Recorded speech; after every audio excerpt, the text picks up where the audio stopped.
Hello everyone, welcome to the training session of C Sharp 8.0. This is section 4 where you will learn object-oriented programming in C Sharp.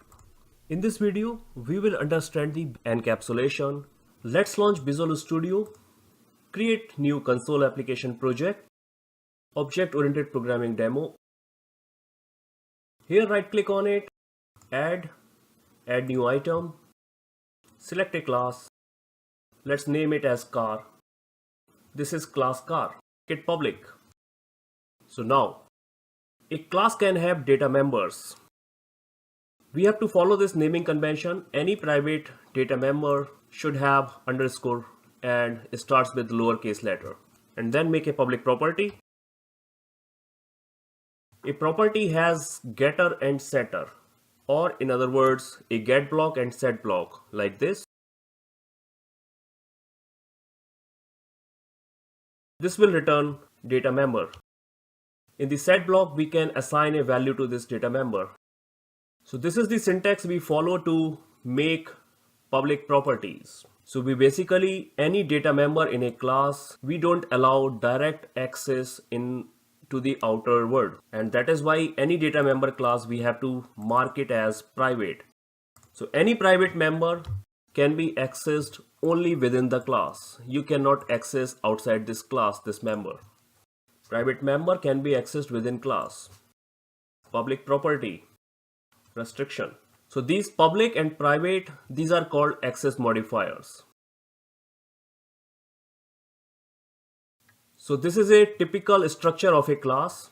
It can have a data members and public properties, and it can have methods. So let's create one method. This method can accept one speed parameter.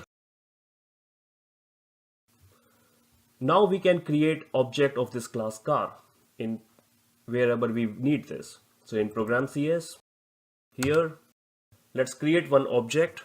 For creating object, you have to use keyword new. And now you can access its properties like you can see you cannot access its data member here. It's not available because that was marked as private. So you can access private data members through public properties. So basically we are hiding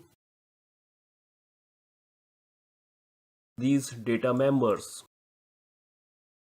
We are allowing access to these members using these properties, using this getter and setter. This is called encapsulation. Comment somewhere.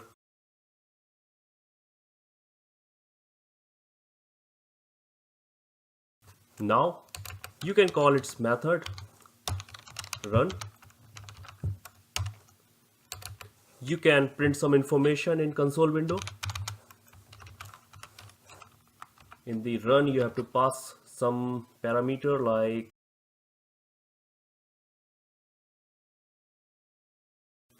so here we are assigning the value to the make. Here I am reading the value of make. So here in the make property, you are using get block and set block. For assigning, set block. For reading its value, you are using get block. Let's run this application now. Car is running at a speed 65. We are calling run method on the car object. My car has make Toyota. I'm printing this information.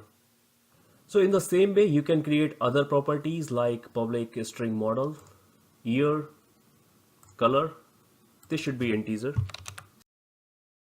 And here also integer. Shortcut for creating this public property is prop full. Press tab twice and you can change the return type and these names. Another way of writing this public property is using auto properties.